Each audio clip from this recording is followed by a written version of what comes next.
Sir GST topic के अंदर exemption chapter page number 6.1 onwards 14th edition GST book में क्या क्या चेंजेस हैं, अमेंडमेंट्स हैं, राइट। हम लोग पार्ट 5 में हैं। आप डिस्क्रिप्शन में जाएंगे तो पार्ट 1 से लेकर 4 के आपको यूट्यूब लिंक मिल जाएंगे, वो क्लासेस भी आप अटेंड कर सकते हैं। सीए सीएमए इंटर के एग्जामिनी। सर पेज नंबर 6.3 पे एक नया सेक्शन मैंने इंसर्ट किया है, सेक्शन 11A, बट ये इफेक्टिव कहां से हो रहा है? 1 नवंबर 2024 से। अब चूंकि ये अमेंडमेंट 1 नवंबर 2024 से इफेक्टिव है, सीए इंटर में एग्जामिनी के लिए एप्लीकेबल नहीं है। इसको हम लोग एक सेपरेट वीडियो के थ्रू कवर करेंगे, जून दिसंबर सीएमए इंटर के एग्जामिनी के लिए या फिर सीए सितंबर एंड जनवरी 2026 के एग्जाम्स के लिए। आगे बढ़ते हैं। बहुत अच्छा एक अमेंडमेंट है, हो सकता है। अच्छा, एग्जम्पशन चैप्टर ना आपको प्रैक्टिकल क्वेश्चन के लिए भी इंपॉर्टेंट होता है। एग्जाम में वैल्यू ऑफ सप्लाई निकालने आता है, 3-4 ट्रांजैक्शन दे देते हैं, उसमें से कुछ ट्रांजैक्शंस रिवर्स चार्ज के होते हैं जो आपकी वैल्यू ऑफ टैक्सेबल सप्लाई में काउंट नहीं होगा। सर कुछ उसमें एक्टिविटीज होती है वो एग्जम्प्ट होती है, जिसके आप अमाउंट के कॉलम में नहीं लिखेंगे, तो आपको पता तो होना चाहिए क्या एग्जम्प्ट है क्या नहीं एग्जम्प्ट है।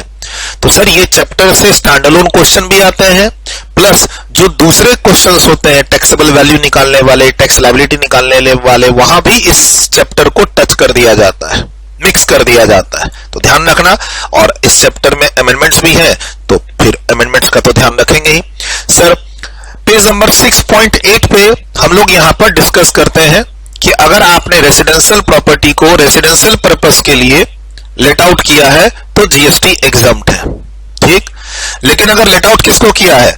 रजिस्टर्ड पर्सन को, तो फिर देखना होगा कि रजिस्टर्ड पर्सन प्रोप्राइटर है और उसने इस प्रॉपर्टी को अपने पर्सनल पर्पस के लिए यूज किया है, तब एग्जम्पशंस देंगे। नहीं तो क्या लग जाएगा? रिवर्स चार्ज क्लास में पढ़ते हैं हम लोग, काफी अच्छा कॉन्सेप्ट है ये, इसको हम लोग रिवर्स चार्ज से मिक्स करके भी पढ़ते हैं। सर रिवर्स चार्ज में हम लोग क्या पढ़े हुए रिवर्स चार्ज में?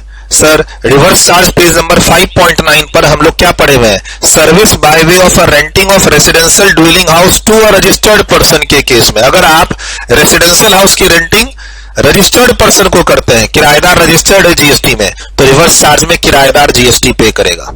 लेकिन कब? जब ये एग्जम्प्ट ना हो तब। सर एग्जम्प्ट कब हो सकता है? तो एक, जब किराएदार अनरजिस्टर्ड हो। सर किराएदार अनरजिस्टर्ड हो, रेसिडेंशियल प्रॉपर्टी को रेसिडेंशियल यूज के लिए दिया। सर रेसिडेंशियल प्रॉपर्टी को रेसिडेंशियल यूज के लिए आपने किराए पर दिया है, एग्जम्प्ट, ठीक। अब किराएदार कौन निकला? जीएसटी में रजिस्टर्ड। तो फिर देखो कि किराएदार प्रोप्राइटर होना चाहिए, यानी इंडिविजुअल होना चाहिए, ऑल्दो वो जीएसटी में रजिस्टर्ड है, लेकिन वो ये प्रूफ कर दे, यानी क्वेश्चन में ये पता चल जाए क्या कि किराएदार प्रोप्राइटरशिप कंसर्न चला रहा है, इंडिविजुअल है और उसने इस प्रॉपर्टी को बिजनेस पर्पस के लिए नहीं पर्सनल पर्पस के लिए किराए पर लिया है। बिजनेस के बुक्स में इसका खर्चा वो डेबिट वगैरह नहीं कर रहा है, बिजनेस से इस प्रॉपर्टी का कोई लेना देना नहीं है। सर मैं जीएसटी में रजिस्टर्ड हूं, लेकिन मैं इस प्रॉपर्टी में अपना कोई बिजनेस नहीं चला रहा हूं, मैं अपनी फैमिली के साथ रह रहा हूं, मेरा पर्सनल पर्पस के लिए, तो सर अगेन आप एग्जम्पशन दे देंगे। लेकिन फिर अगर पर्सनल पर्पस नहीं हुआ, जैसे मान लो मैं अपने वहां पे ऑफिस चला रहा हूं, मैंने अपने एम्प्लॉय को स्टे करवा रखा है, ऑफिस का गेस्ट हाउस बना रखा है, तब आपको रिवर्स चार्ज में जीएसटी देना पड़ेगा, ठीक है। पढ़ते हैं क्लास में। अब यहां छोटा सा एक क्लैरिफिकेशन ऐड हुआ है कि भाई ये जो रेसिडेंशियल हाउस रेसिडेंशियल यूज का एग्जम्पशन है, ये तुम उन हॉस्टल को मत दे देना जो स्टूडेंट पर्पस के लिए यूज हो रहे हैं। मतलब इस एग्जम्पशन का बेनिफिट हम पीजी और हॉस्टल को नहीं देंगे, सेइंग कि सर देखो ये रेसिडेंशियल बिल्डिंग है और रेसिडेंशियल यूज हो रहा है। कहता है ये एंट्री का एग्जम्पशन आप नहीं देंगे। किसको? Accommodation services for students in a student residence, यानी हॉस्टल्स। अगर आप हॉस्टल चला रहे हैं, पीजी चला रहे हैं, आप बोलेंगे सर ये देखो रेसिडेंशियल हाउस है, रेसिडेंशियल पर्पस के लिए यूज हो रहा है, एग्जम्पशन दे दीजिए, नहीं देंगे, ठीक है। सर प्लस आप क्या चला रहे हैं? सर हॉस्टल चला रहे हैं, कैंप्स चला रहे हैं, पेइंग गेस्ट एकोमोडेशन चला रहे हैं और वहां आप प्रॉपर्टी को यूज कर रहे हैं, तो अगेन हम आपको बेनिफिट नहीं देंगे इस एंट्री का। तो सर क्या हो रहा था? आप हॉस्टल चला रहे थे, आप पीजी चला रहे थे, आप ये क्लेम कर रहे थे कि आप रेसिडेंशियल प्रॉपर्टी रेसिडेंशियल यूज कर रहे हैं, इसलिए जीएसटी नहीं देंगे। तो डिस्प्यूट हो गया, तो गवर्नमेंट ने ये क्लैरिफिकेशन ऐड कर दी, ठीक है। ये तो आपको ध्यान रखना ही रखना है। सर ये कब से इफेक्टिव है क्लैरिफिकेशन? 15 जुलाई 2024 से। कब से क्लैरिफिकेशन इफेक्टिव है सर? ये वाली 15 जुलाई 2024 से। सर और क्या ध्यान रखना है, एक नई एंट्री और आ गई है इन्हीं लोगों के लिए जो हॉस्टल और पीजी चला रहे हैं। सर जो लोग हॉस्टल पीजी चला रहे हैं वो अब यहां तो बेनिफिट नहीं ले पाएंगे, तो इनके लिए एक नई एंट्री आ गई क्या कि अगर तुम प्रूफ कर दो कि तुम्हारे यहां जो स्टूडेंट है, तुम हॉस्टल चला रहे हो, तुम कैंप चला रहे हो, तुम पीजी चला रहे हो, और तुम प्रूफ कर दो कि तुम्हारा मंथली किराया 20,000 और उससे कम है, कितना 20,000 रुपए और उससे कम है मंथली किराया, और किराएदार यानी स्टूडेंट जो लोग पीजी में रह रहे हैं, आपके हॉस्टल में रह रहे हैं, आपके स्टूडेंट्स मेस में रह रहे हैं, राइट सर, और प्रूफ कर दो कि वो कम से कम वहां 90 दिन के लिए रह रहे हैं। मतलब अगर मैं हॉस्टल चला रहा हूं, मेरे यहां कोई हॉस्टल में स्टूडेंट 4 महीने के लिए रुकने आया है और उसका किराया मैं 15,000, 16,000, 12,000 पर मंथ ले रहा हूं, तो एग्जम्पशंस मिल जाएगी आपको। ये एक नई एंट्री आ गई हॉस्टल पीजी के लिए, ध्यान रखना। सर कहता है इसमें आप होटल भी ले सकते हो, लेकिन सर होटल में 90 दिन के लिए कौन रुकता है, और होटल का किराया 20,000 रुपए पर मंथ, 500-600 रुपए का होटल कहां मिलता है आज के दिन। तो सर होटल को जनरली इसका बेनिफिट नहीं मिल पाएगा, क्योंकि कोई भी होटल में जो स्टे करने जाते हैं 90 दिन तक नहीं स्टे करते हैं। और सर होटल में 1,000 रुपए वाला बेनिफिट था, वो तो हट ही गया। होटल के लिए 1,000 रुपए का लिमिट था कि 1,000 रुपए तक का रूम किराया हो तो जीएसटी नहीं लगेगा, वो तो ऐसे ही हट गया। ठीक, तो प्लीज थोड़ा सा इस पॉइंट का ध्यान रखना, क्योंकि एजुकेशन से रिलेटेड हम लोग काफी एग्जाम्पशंस पढ़ते हैं। उसमें आप मान लो एजुकेशन इंस्टीट्यूट है, आप कॉलेज है, स्कूल है, तब तो ऐसे ही एग्जम्प्ट है, any services provided by educational institute to student, faculty, staffs. तो सर अगर कोई एजुकेशनल इंस्टीट्यूट हॉस्टल चला रही है वो तो ऐसे एग्जम्प्ट है। सर मैं एजुकेशनल इंस्टीट्यूट नहीं चला रहा, मैं सिर्फ प्योर हॉस्टल चलाने का काम कर रहा हूं। कोई भी रूम किराया जो बच्चों से ले रहे हैं हम एकोमोडेशन का, सर वो 20,000 से ज्यादा नहीं है, और सारे स्टूडेंट हमारे यहाँ 90 दिन से ज्यादा ही रख रहे हैं। सर कॉन्ट्रैक्ट ही हम 6 महीने साल भर का करते हैं। सर आपसे हमने कॉन्ट्रैक्ट ही 6 महीने का किया है, 6 महीने का किराया लेके ही आपको एंट्री दी है, तो एग्जाम्पशन तो मिलेगा ही। आगे बढ़ते हैं, पेज नंबर 17 पे चलते हैं। सर पेज नंबर 17 पे एक क्लैरिफिकेशन ऐड हुई है, और वो आप जानते हैं बेसिकली। सर हम यहां पर बात कर रहे हैं किसकी, जीटीए सर्विसेज की। सर जीटीए सर्विसेज पर जनरली क्या है, रिवर्स चार्ज में जीएसटी पे करते हैं। कंडीशन है बेसिकली, जीएसटी जीटीए अगर रजिस्टर्ड नहीं है तो रिवर्स चार्ज लगेगा, और जीटीए रजिस्टर्ड है और उसने फॉरवर्ड चार्ज ऑप्ट नहीं किया तो रिवर्स चार्ज लगेगा। पढ़ते हैं क्लास के अंदर। तो सर क्या होता है, जीटीए यानी transportation of goods by road, कि जब आप सर्विसेज देते हैं तो उसके साथ आप इंसिडेंटल एंसिलरी सर्विसेज भी देते हैं, जैसे लोडिंग, अनलोडिंग, पैकिंग एक्सेट्रा की। और हम लोग क्लास में क्या पढ़ते हैं कि पूरा पैकेज ही जीटीए सर्विसेज कहलाएगा। एग्जम्प्ट है तो एग्जम्प्ट, टैक्सेबल है तो टैक्सेबल, रिवर्स चार्ज है तो रिवर्स चार्ज लगेगा। सर 40,000 रुपए का एक पैकेज था जिसमें मैंने गुड्स की ट्रांसपोर्टेशन करनी थी बाय रोड, जीटीए सर्विस। अब उस 40,000 के अंदर लोडिंग, अनलोडिंग, पैकिंग, अनपैकिंग वाली सर्विसेज भी थी, रास्ते का इंश्योरेंस भी था। तो सब ये ओवरऑल कंपोजिट सप्लाई बोल के क्या कहलाएगा, जीटीए सर्विस। अब मान लो जीटीए सर्विस एग्जम्प्ट है, क्योंकि उसमें मान लो मिलिट्री के इक्विपमेंट और डिफेंस के इक्विपमेंट जा रहे थे, तब तो एग्जम्प्ट है। और टैक्सेबल है तो फिर पूरा पैकेज पर सिंगल रेट जीटीए वाला लग के टैक्सेबल होगा। रिवर्स चार्ज लगेगा या नहीं लगेगा, वो तो क्वेश्चन बताएगा कि जीटीए रजिस्टर्ड है या नहीं, और रजिस्टर्ड के बाद उसने फॉरवर्ड चार्ज ऑप्ट किया कि नहीं किया। अब उसमें एक क्लैरिफिकेशन यहां पर ऐड हुई है कि जीटीए बिलिंग अलग अलग कर देता है। सर ट्रांसपोर्टेशन के साथ वो लोडिंग अनलोडिंग की सर्विस दे रहा है, लेकिन दोनों की इनवॉइस अलग अलग इशू कर दे रहा है। कोई फर्क नहीं पड़ता, इनवॉइस अलग अलग इशू करो तो भी क्लब्ड करके हम उसे ओवरऑल जीटीए सर्विस मानेंगे। अगर तुम support services, loading unloading, packing की services, packing unpacking, loading unloading, temporary warehousing की सर्विस ट्रांसपोर्टेशन के साथ दे रहे हो, अब तुमने क्या सोचा, दोनों की बिलिंग अलग अलग कर देते हैं, ट्रांसपोर्टेशन का इनवॉइस अलग इशू कर देते हैं, लोडिंग अनलोडिंग का इनवॉइस अलग इशू कर देते हैं। सर अलग इनवॉइस इशू करने से कोई फर्क नहीं पड़ेगा। लिखा हुआ है method of invoicing used by GTA will not generally alter the nature of composite supply.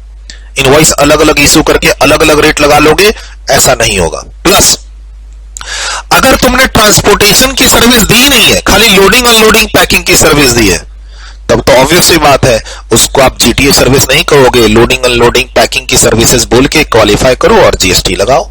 तो एक छोटी सी क्लैरिफिकेशन है सर। अगर आप मान लो, इसमें बस यही ध्यान रखना है कि एग्जाम में आपको बोलेगा इनवॉइस अलग अलग इशू की है, सर मैंने ट्रांसपोर्टेशन की इनवॉइस अलग इशू की है और लोडिंग अनलोडिंग की इनवॉइस अलग इशू की है, एक में 50,000 लिखा, एक में 10,000 लिखा, कंबाइंड कर दो 60,000, 60,000 को ओवरऑल क्या मानो, जीटीए सर्विसेज। अब एग्जाम है तो एग्जाम कर दो, रिवर्स चार्ज है तो रिवर्स चार्ज लगा दो, फॉरवर्ड चार्ज है तो जीटीए को बोलो जीएसटी पे करने के लिए। तीन चीजें हो सकती हैं जीटीए में, क्लास में डिस्कस करते हैं हम लोग डिटेल में। सर अमेंडमेंट लेक्चर है, ज्यादा डिटेल में तो डिस्कस नहीं कर पाऊंगा। पेज नंबर 31 पे चलते हैं सर, पेज नंबर 31 पे चलते हैं। पहले क्लास में ना हम लोग पढ़ते थे national council for vocational training. अब ये जो इंस्टीट्यूट है, ये जो काउंसिल है, इसका नाम थोड़ा रीनेम हो गया है। इसके नाम में वोकेशनल और ट्रेनिंग के बीच में ऐड हो गया education and training national level पे। प्लीज ध्यान रखिएगा, national council for vocational training बोल के जो इंस्टीट्यूट थी उसका नाम रीनेम होके आ गया है नाम national council for vocational education and training. तो फिर यही करेक्शन हर जगह मैंने की हुई है, एजुकेशन एंड वर्ड को बीच में डाला है, तो ध्यान रखना, कुछ खास नहीं। एक बहुत बढ़िया एग्जाम्पशन आया है पेज नंबर 32 पे। सर क्या कि सर वो जो अगर मान लो गवर्नमेंट स्कूल, देखो सीबीएसई और आईसीएसई बोर्ड आप जानते हैं, स्टेट बोर्ड होता है, सीबीएसई बोर्ड होता है, आप जानते हैं। अच्छा, आपको स्कूल चलाना है तो आप क्या करते हैं, इन बोर्ड से एफिलिएशन ले लेते हैं। एफिलिएशन लेते हैं तो एफिलिएशन फी दी जाती है सालाना। मैं स्कूल चला रहा हूं और मेरा जो स्कूल है सीबीएसई से एफिलेटेड है, मतलब हमारे स्कूल में सीबीएसई के पैटर्न पे पढ़ाई हो रही है, क्वालिटी सीबीएसई के अकॉर्डिंग मेंटेन हो रही है, तो इससे स्कूल की गुडविल बढ़ती है। स्टूडेंट्स आते हैं कि भैया लोकल बोर्ड से क्यों पढ़ेंगे, सीबीएसई बोर्ड से पढ़ेंगे। सर इस एफिलिएशन के ना सीबीएसई बोर्ड वाले पैसे लेते हैं। सर वो जो पैसे है उस पर जीएसटी लगता है। जीएसटी लगता है क्यों, क्योंकि वो एजुकेशन से रिलेटेड नहीं है, एफिलिएशन की सर्विसेज पे जीएसटी लगता है। तो अब एक नई बेनिफिट यहां पर दी है कि अगर स्कूल गवर्नमेंट ओन्ड हो, central government owned, state government owned school हो और उसने एफिलिएशन लिया है और पैसे दिए हैं तो जीएसटी एग्जम्प्ट। एक नई एंट्री आ गई है पेज नंबर 32 पे। सर 14th एडिशन की बुक है, हो सकता है आपके पास जो बुक हो पेज नंबर मैच ना करे। ठीक, कहता है service of affiliation provided by central और स्टेट एजुकेशन बोर्ड और काउंसिल और any other similar body by whatever name called, CBSE, ICSE, state board का एफिलिएशन मिला है। किसको, स्कूल किसने एस्टैब्लिश किया है, owned controlled by central government, state government, union territory, local authority, government entity. तो सर एफिलिएशन सर्विसेज के लिए जो पैसे देते हैं सालाना या वन टाइम बोर्ड को, उस पर जीएसटी नहीं है। बट अगर यही स्कूल हम और आप प्राइवेट वाले चलाएं और एफिलिएशन फी दें तो सर जीएसटी लग जाएगा।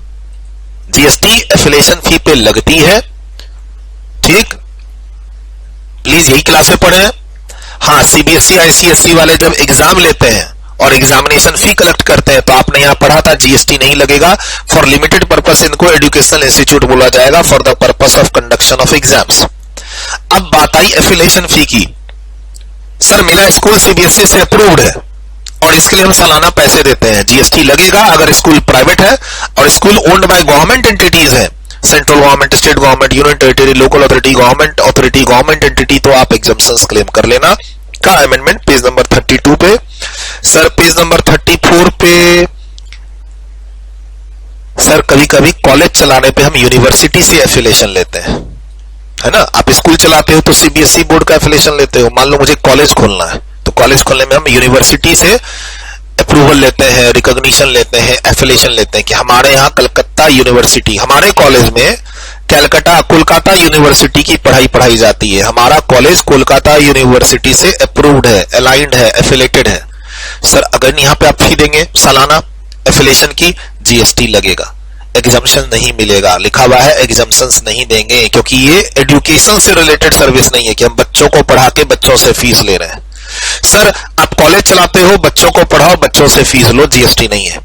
लेकिन हम ये तो बात ही नहीं कर रहे कॉलेज चलाने की, कॉलेज और बच्चों की फीस की बात ही नहीं कर रहे, हम तो एफिलिएशन सर्विसेज की बात कर रहे हैं। तो सर कॉलेज भी एफिलिएशन लेती है यूनिवर्सिटी जैसे स्कूल लेते हैं सीबीएसई आईसीएसई और स्कूल स्टेट बोर्ड से। तो यहां पर साफ साफ लिखा हुआ है कि अगर आप अपने कॉलेज की क्वालिटी मेंटेन करने के लिए, गुडविल बनाने के लिए किसी यूनिवर्सिटी से एफिलिएशन लेते हो और एफिलिएशन फी जमा करते हो तो उस पर जीएसटी का कंप्लायंस करना पड़ेगा, एग्जम्पशंस नहीं है। पेज नंबर 35 में वही बात रिपीट हो रही है जो अभी भी पढ़े। Affiliation services provided by central और स्टेट एजुकेशनल बोर्ड और काउंसिल और other similar board to school. अगर स्कूल ओन्ड बाय गवर्नमेंट है तो आपको क्या करना है, एग्जम्प्ट कर देना है। पहले तो बोला कि एफिलिएशन सर्विसेज स्कूल में भी क्या होगी, टैक्सेबल होगी, लेकिन फिर यहां पर क्लैरिफिकेशन देके उसका रेफरेंस लिया और बोला कि अगर स्कूल गवर्नमेंट वाली है तो एग्जम्पशन दे देना। तो ये भी अभी हम लोग डिस्कस किए, रिपीट हो रहा है पेज नंबर 35। अब चलते हैं 38 पे।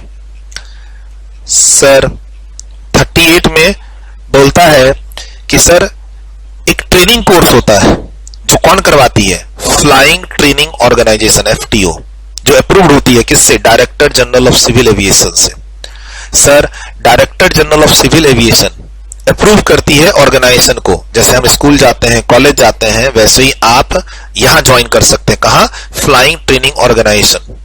और वहां आप क्या ले सकते हैं, ट्रेनिंग लेके आपको फिर पायलट का एक सर्टिफिकेट मिल जाएगा कि आपने इतने आवर्स की ट्रेनिंग कंप्लीट करनी, फ्लाइट टाइमिंग इतना कर लिया, अब आप एलिजिबल हैं पायलट और सब पायलट बनने के लिए, एटसेट्रा एटसेट्रा।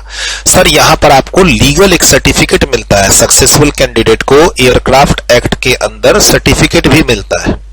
ठीक, तो अब कहा गया कि जो आप पैसे रुपए दोगे, मान लो आपने 5 लाख 10 लाख 20 लाख रुपए दिए इस ट्रेनिंग लेने के, कहा, फ्लाइंग ट्रेनिंग ऑर्गेनाइजेशन में, जो कोई प्राइवेट एंटिटी नहीं चला रही, अप्रूव्ड बाय क्या है, director general of civil aviation. और जहां पर कोर्स कंप्लीट करने के बाद आपको क्या मिलेगा, एक सर्टिफिकेट मिलेगा which is recognised in the aircraft act. तो यानी एक लीगल सपोर्ट भी मिल गया आपके इस एजुकेशन को। तो कहता है कि आप इस फ्लाइंग ट्रेनिंग ऑर्गेनाइजेशन को एजुकेशनल इंस्टीट्यूट कहेंगे, और क्या ये कहेंगे कि ये एक लीगल कोर्स प्रोवाइड कर रही है, जैसे हम कॉलेज में जाके एक लीगल कोर्स करते हैं, एग्जम्प्ट होता है, वैसे इसको भी एग्जम्प्ट कर दे सर। बोलता है हाँ इसको भी एग्जम्प्ट कर दो, कोई दिक्कत नहीं है, माना जाएगा कि ये इंस्टीट्यूट एक सर्विस प्रोवाइड कर रही है जिसमें एक आपको क्वालिफिकेशन मिल रहा है which is recognised by any law in India for the time being in force. और अगर आप यहां पैसे जमा करते हैं, ट्रेनिंग लेते हैं, जो कि देखो स्कूल में पढ़ने जाते हो तो वो सीबीएसई से अप्रूव्ड होता है, ये किससे अप्रूव्ड है, director general of civil aviation से। ठीक, कॉलेज में जब आप डिग्री लेते हो तो वो रिकॉग्नाइज्ड बाय लॉ होता है, यहां भी डिग्री रिकॉग्नाइज्ड बाय लॉ और एक्ट है। तो क्या हम इस फ्लाइंग ट्रेनिंग ऑर्गेनाइजेशन को एजुकेशनल इंस्टीट्यूट बोल के ये जो फीस बच्चों से कलेक्ट कर रहा है इसको एग्जम्प्ट कर सकते हैं? आंसर इज यस, कर सकते हैं। आगे बढ़ते हैं, पेज नंबर 38 के बाद पेज नंबर 41। सर यहां पे पूरा का पूरा एंट्री जो है रिप्लेस कर दिया है। पहले जो नाम सब थे ना और जो रिलेशन सर्विसेज दी जाती थी जिससे रिलेटेड सर्विसेज, वो पूरी की पूरी एंट्री रिप्लेस हो गई है, सब्स्टिट्यूट हो गई है इफेक्टिव फ्रॉम 10 अक्टूबर। आपको भी ये नए नए रेफरेंस याद करने पड़ेंगे। पहले इसमें क्या रेफरेंस था, सिर्फ नेशनल स्किल डेवलपमेंट कॉर्पोरेशन का रेफरेंस था। देखिए यहाँ पे नेशनल स्किल डेवलपमेंट कॉर्पोरेशन या उसके through approved sector skill council, या फिर सेक्टर स्किल काउंसिल के थ्रू अप्रूव्ड असेसमेंट एजेंसी, फिर या फिर नेशनल स्किल डेवलपमेंट कॉर्पोरेशन या सेक्टर स्किल काउंसिल के ट्रेनिंग पार्टनर्स, इन्हीं सब की बात होती थी। अब इसमें एक नई एंटिटी और ऐड हो गई है, एक नया रेफरेंस और ऐड हो गया है, service provided by home. Sir national skill development corporation तो था ही पहले, अब इसमें एक नया और आ गया, कौन, national council for vocational education and training. मैंने क्या बोला था, एजुकेशन एंड वर्ड ऐड कर दिया है इस बॉडी में। सर पहले यहां पर national council for vocational education and training का रेफरेंस नहीं था, वो ऐड कर दिया। अब जो आगे जैसे बॉडीज हैं, असेसमेंट एजेंसी है, ट्रेनिंग बॉडी है, वो किनकी है, वो इसी national council for vocational education training की अवार्डिंग बॉडी है, असेसमेंट एजेंसी है, ट्रेनिंग बॉडी है। मतलब थोड़ा सा शिफ्ट कर दिया। हम पहले बेनिफिट दे रहे थे नेशनल स्किल डेवलपमेंट कॉर्पोरेशन और उसके through approved sector skill council, assessment agency, training partner etcetera को। अब हम नेशनल स्किल डेवलपमेंट कॉर्पोरेशन अगर कोई सर्विस देगी तो एग्जम्प्ट करेंगे। बाकी हम देखेंगे कि वो बॉडी, वो एजेंसी, वो ट्रेनिंग बॉडी एफिलेटेड किससे होनी चाहिए, अप्रूव्ड रिकॉग्नाइज किससे होनी चाहिए, national council for vocational education and training, तभी एग्जामिशन देंगे। अच्छा, ये जो ट्रेनिंग दे रहे हैं, सर्विसेज दे रहे हैं, ये इन्हीं सबसे रिलेटेड होना चाहिए, तभी जाके एग्जाम्पशंस मिलेगा। मतलब क्या पढ़ाया जा रहा है, कौन सा कोर्स कराया जा रहा है, वो यहां फॉलो करना चाहिए और कौन करवा रही है वो यहां फॉलो करनी चाहिए, तब एग्जाम्शंस देंगे। एक बात बता दूं, ये एंट्री शुरू से है, आज तक इसमें कोई क्वेश्चन पूछा नहीं गया। खाली तुम दो चीजें याद रख लेना। क्या? एग्जाम में जैसे ही आपको वर्ड दिखे नेशनल स्किल डेवलपमेंट कॉर्पोरेशन और या फिर वर्ड दिखे national council for vocational educational training, आप उस सर्विस को एग्जाम्प्ट कर देना। एक ही मार्क्स का तो लफड़ा होगा। देखो थ्योरी तो आएगा नहीं, यहां पर प्रैक्टिकल क्वेश्चन में एक एंट्री आ सकती है, तो थोड़ा बहुत रीडिंग करके ध्यान रखना। अच्छा, कैसा कोर्स करवाएगी उसका ये ध्यान रख लेना। वो कोर्स कौन सी स्कीम में कवर होगा, कौन सा प्रोग्राम होगा, प्रोग्राम रन बाय इन्हीं लोगों के थ्रू होगा वो। ठीक, तो थोड़ा सा यहाँ पे गेम कर देना, टाइम वेस्ट मत करना, रेफरेंस लेके एग्जाम में एग्जाम्प्ट कर देना। 1 मार्क्स का रिस्क है, ज्यादा नहीं है। पेज नंबर 42 में वही बात है, यहां पर मैंने education and training word modify कर दिया। पेज नंबर 47 पे चलते हैं सर, पेज नंबर 47 पे चलते हैं। तो यहां पर रेरा, सर रेरा अथॉरिटी होती है जो रियल एस्टेट बिल्डर्स वगैरह को कंट्रोल करती है। यहां पे ये रेरा जो है स्टैट्यूटरी कलेक्शन करती है, सर्विसेज देती है रियल एस्टेट डेवलपर्स को। सर जो रेरा एंटिटी है उसको हम गवर्नमेंट अथॉरिटी कहेंगे और इसकी स्टैट्यूटरी कलेक्शन को एग्जम्प्ट करेंगे, ये ध्यान रखना। क्वेश्चन आएगा नहीं रेरा से रिलेटेड, आया तो बोलना जो रेरा है रियल एस्टेट रेगुलेटरी अथॉरिटी, इसको गवर्नमेंट अथॉरिटी बोला जाता है और यहां जो भी स्टैट्यूटरी फी कलेक्ट की जाती है उस पर जीएसटी नहीं है। चलिए सर 48 से 49 पे। सर मिनिस्ट्री ऑफ रेलवे, आपको क्लास याद हो तो, मिनिस्ट्री ऑफ रेलवे बोलती है रिवर्स चार्ज में नहीं, मैं फॉरवर्ड चार्ज में जीएसटी दूंगी। प्लस मिनिस्ट्री ऑफ रेलवे बोलती है मुझे एग्जाम्शंस में मत रखना। ये जो एग्जाम्शंस है गवर्नमेंट अगर कोई सर्विसेज देती है तो उसने बोला नहीं, मिनिस्ट्री ऑफ रेलवे जो भी सर्विस देगी वो टैक्सेबल होगी, रिवर्स चार्ज नहीं लगेगा। आपने रिवर्स चार्ज में पढ़ा हुआ है, वहां से भी मिनिस्ट्री ऑफ रेलवे बाहर है, इंडियन रेलवे। सर एग्जाम्शंस में भी उसने अपने आप को साइड कर दिया था क्लास में कि मिनिस्ट्री ऑफ रेलवे अगर कोई सर्विसेज दे रही है, से एडवर्टीजमेंट की, रेंटिंग की, तो एग्जाम्शंस नहीं है। ठीक है, बात हुई थी क्लास के अंदर। सर मिनिस्ट्री ऑफ रेलवे ने अपने आप को इस पॉइंट से भी बाहर कर दिया था कि अगर सामने वाला बिजनेस एंटिटी है जिसके पिछले साल का टर्नओवर 10, 20, 40 क्रॉस नहीं किया है, तो अगर गवर्नमेंट कोई सर्विसेज दे रही है तो उसमें जीएसटी नहीं है। यहां से भी बाहर कर दिया मिनिस्ट्री ऑफ रेलवे ने अपने आप को, बोला कि नहीं, अगर मैं ministry of railway, Indian railway अगर किसी बिजनेस एंटिटी को सर्विस दे रहा हूं तो उस पर एग्जाम्शंस नहीं मिलेगा और नहीं रिवर्स चार्ज लगेगा।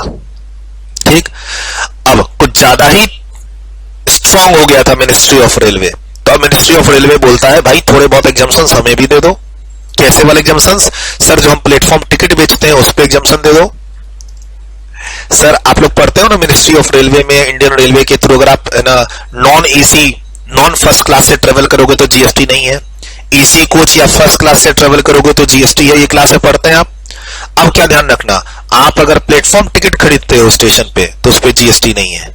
आप अगर वेटिंग रूम और रिटायरिंग रूम में जाके पैसे जमा करके 1-2 घंटा, एक दिन, बहुत सारे बड़े बड़े स्टेशन पे आप नाइट स्टे भी कर सकते हो।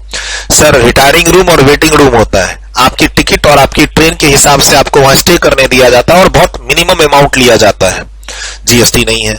क्लॉक रूम सर्विसेज, आपको सामान रखना है, सुबह स्टेशन पे पहुंच गए, रात में ट्रेन है अब अगली, दिन भर आपको सिटी घूमना है, तो आप क्लॉक रूम में अपना सामान रख दीजिए। पर बैग 50-30 रुपए करके कलेक्ट किया जाता है, पर बैग पर आवर। सर आपको वहां जीएसटी नहीं है। प्लस आप प्लेटफॉर्म पे क्या यूज कर रहे हैं, बैटरी ऑपरेटेड कार सर्विसेज, तो वहां जीएसटी नहीं है। तो मोटा मोटी मुझे लगता है एग्जाम में इंडियन रेलवे से रिलेटेड क्वेश्चन पूछता है तो हम लोग बोलते हैं एग्जाम्शंस नहीं मिलेगा, रिवर्स चार्ज नहीं लगेगा, जीएसटी लगेगा। इन बातों का ध्यान रख लेना। प्लस सर इंडियन रेलवे ना अलग अलग जोन में बटा हुआ है, north zone, south zone, west zone, ऐसे करके। अच्छा अलग अलग जोन बटा हुआ है तो अलग अलग इनकी ऑफिसेज होंगी, अलग अलग जीएसटी में रजिस्ट्रेशन होगा। अब जीएसटी में अलग अलग रजिस्ट्रेशन होगा तो ये क्या कहलाएंगे, डिस्टिंक्ट पर्सन। और हम लोग क्या पढ़ते हैं, डिस्टिंक्ट पर्सन यानी आप ही के 2 ब्रांच अगर अलग अलग रजिस्ट्रेशन लिए हुए हैं, आपस में एक दूसरे को सर्विस देंगे तो जीएसटी लगेगा। तो एक स्पेशल बेनिफिट दिया गया इंडियन रेलवे को कि ministry of railway, Indian railway अगर अपने एक जोन से दूसरे जोन को, एक डिवीजन से दूसरे डिवीजन को सर्विसेज दे रही है, मान लो इसके 2 डिवीजन है, 2 जोन है। सर नॉर्थ जोन ने साउथ जोन को सर्विसेज दी, दोनों का जीएसटी में अलग अलग रजिस्ट्रेशन है, जीएसटी नहीं लगेगी अगर ये लोग आपस में एक दूसरे को सर्विस दे रहे हैं तो। एक और एंट्री आ गई ये वाली। सर क्या होता है एक नई एंटिटी बनाई जाती है। आज के दिन क्या होता है, मान लो हमें ना फ्रेट कॉरिडोर बनाना है, नई रेलवे लाइन बिछानी है, या फिर मान लो गुजरात और महाराष्ट्र के बीच में बुलेट ट्रेन चलानी है, तो उसके लिए जमीन एक्वायर करेंगे, खर्चा होगा 10,000 करोड़ 20,000 करोड़ का। सर सुना है इंडिया में फ्रेट कॉरिडोर बन रहे हैं, नॉर्मल रेलवे लाइन जिसमें पैसेंजर्स लोग ट्रेवल करेंगे उससे अलग, यानी गुड्स की ट्रेन की ट्रैक अलग ही होंगी। तो क्या करती है ना ये एंटिटी, ये आज के दिन गवर्नमेंट कैसे काम करती है, एक नई एंटिटी बना देती है कंपनी फॉर्म में, जिसको बोलते हैं स्पेशल पर्पस व्हीकल। किस चीज के लिए, इंफ्रास्ट्रक्चर डेवलपमेंट करने के लिए। सर स्पेशल पर्पस व्हीकल क्यों बनाते हैं, क्योंकि मान लो अब जैसे बुलेट ट्रेन बननी है गुजरात महाराष्ट्र के बीच में, तो उसमें पैसा कौन लगाएगी, सेंट्रल गवर्नमेंट लगाएगी, थोड़ा गुजरात लगाएगी, थोड़ा महाराष्ट्र लगाएगी। तो भाई तीनों ने मिलकर एक बॉडी बना ली कंपनी, बोला कि आ जाओ सारे फंड यहां लेके आ जाओ। अच्छा जापान बोलता है हम भी देंगे 5,000 10,000 करोड़, कल को तुम हमारी ट्रेन चलाओगे तो गुडविल बढ़ेगी, तो चलो इस प्रोजेक्ट के लिए हम भी देंगे 10,000 करोड़। तो जापान से जो पैसा आया वो इस कंपनी में आ गया। सर जैसे जीएसटी पोर्टल एक अलग कंपनी मैनेज करती है, उसमें स्टेक होता है सेंट्रल गवर्नमेंट का, स्टेट गवर्नमेंट का, पढ़ते हो, वैसे ही आज के दिन जो रेलवे अपना इंफ्रास्ट्रक्चर डेवलप करती है, ठीक है, मान लो रेलवे को वेस्ट बंगाल में इंफ्रास्ट्रक्चर डेवलप करना है, तो उसमें पूरे देश का स्टेट, हर स्टेट क्यों पैसा लगाएगा, हम वेस्ट बंगाल से कहते हैं ना सेंट्रल गवर्नमेंट 75% लगाएगी और स्टेट गवर्नमेंट 25% लगाएगी, तब जाके उस स्टेट में हम ये डेवलपमेंट करेंगे। तो अब इसके लिए क्या होता है, ये लोग एक नई एंटिटी बना देते हैं जिसको बोला जाता है स्पेशल पर्पस व्हीकल, और वो फिर इंफ्रास्ट्रक्चर डेवलप करती है। अब डेवलप करने के बाद यूज कौन करेगा, इंडियन रेलवे। अब इंडियन रेलवे जब यूज करेगी तो पैसा देगी, जीएसटी नहीं है इस पे।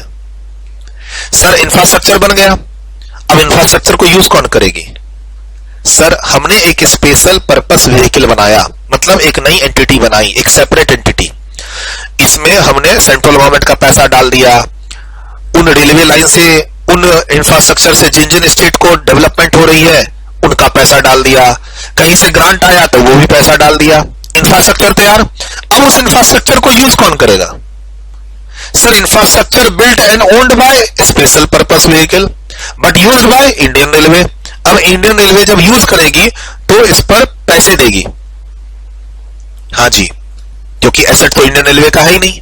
सर इंडियन रेलवे की जब ट्रेनें चलेंगी इस इंफ्रास्ट्रक्चर पे, तो उसके बदले इंडियन रेलवे पैसे देगी, अब उस पैसे पे जीएसटी नहीं है।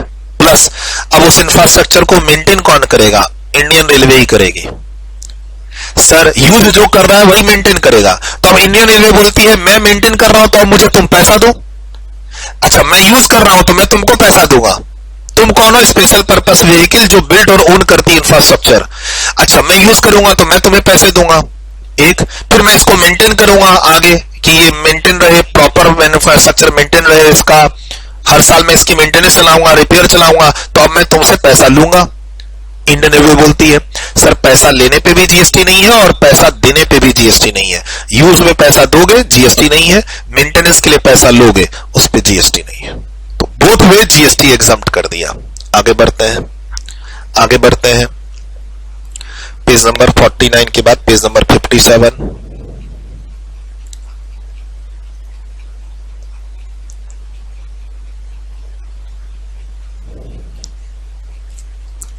सर यहां पर हम लोग क्या पढ़ते थे कि अगर आप इलेक्ट्रिसिटी आपके घर में पहुंचती है तो उस पर जीएसटी नहीं है, लेकिन अगर आपने एप्लीकेशन फी जमा की है, मीटर का रेंट पे कर रहे हो, मीटर की टेस्टिंग फी जमा कर रहे हो, आपको meter line service line shift करने का लेबर चार्जेस पे करना है, डुप्लीकेट बिल देना है, तो आपको इन सब पे जीएसटी देना होगा। ऐसा क्लास में पढ़ते थे।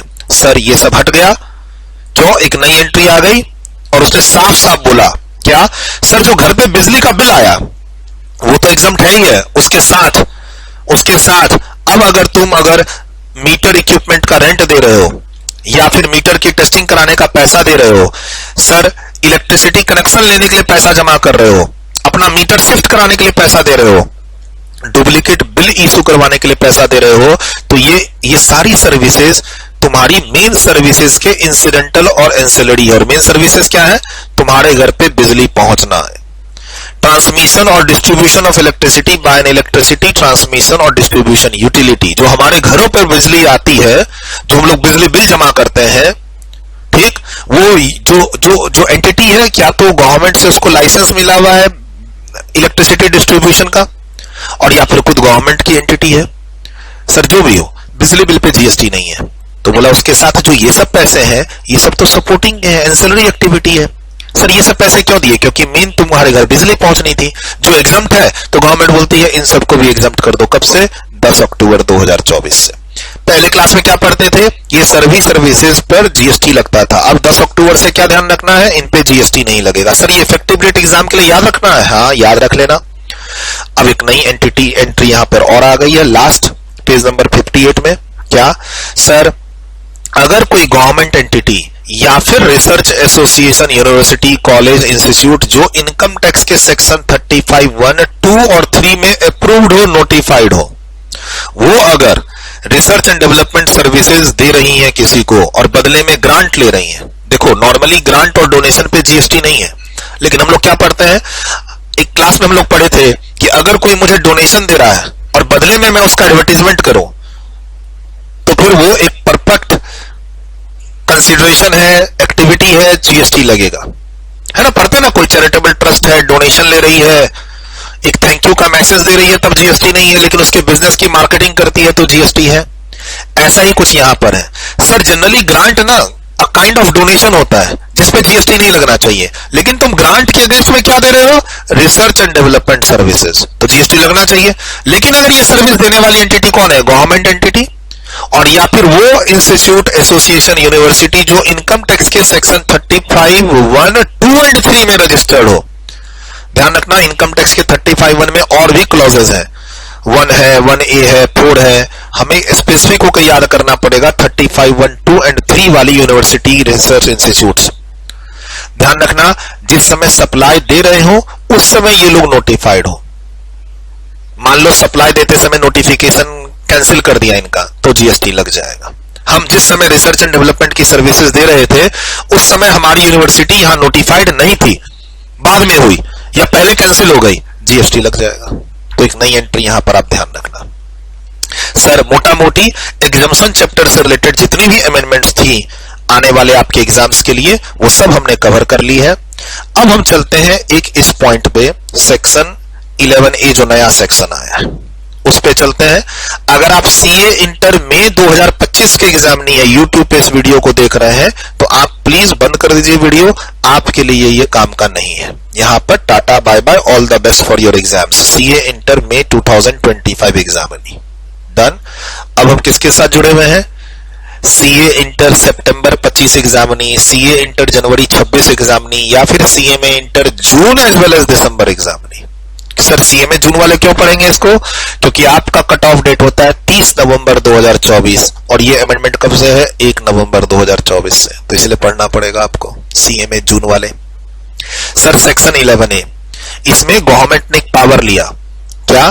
ड्यूटी माफ करने का, जीएसटी रिकवरी नहीं करने का।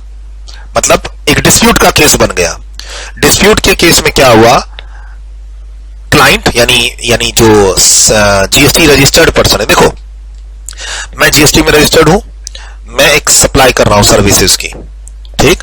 अब एक इंडस्ट्री में कंफ्यूजन है कि जीएसटी लगाएंगे कि नहीं लगाएंगे, तो मेजर प्लेयर ने बोला कि नहीं, इस सर्विस पे जीएसटी नहीं लगेगा। अच्छा, गवर्नमेंट ने एक रेट का नोटिफिकेशन इशू करके बोला था 18% जीएसटी, बट कंफ्यूजन थी। मतलब गवर्नमेंट ने जो रेट नोटिफाई किया 18% जीएसटी, उसमें जो एक्टिविटी का नाम लिखा और जो मैं एक्टिविटी कर रहा हूं वो थोड़ा सा वर्डिंग्स अलग अलग थी। तो इंडस्ट्री एट लार्ज ने एक normal practice, business usual practice, कोई फ्रॉड का इंटेंशन नहीं है, हमने गवर्नमेंट को रिक्वेस्ट दी हुई है कि सर इस पे क्लैरिफिकेशन इशू कीजिए कि हमारी सर्विसेज आपके 18% के जीएसटी के दायरे में आएगी कि नहीं आएगी। देखिए कोई क्लैरिफिकेशन नहीं है, आपकी तरफ से भी कोई सर्कुलर नहीं है, आपकी तरफ से भी वर्डिंग्स कोई चेंज नहीं हो रही है, तो हम as a usual business practice, please ध्यान रखना word usual business practice, sir लिखा हुआ है as a general practice, as a यहां लिखा हुआ है जनरली प्रिविलेंट।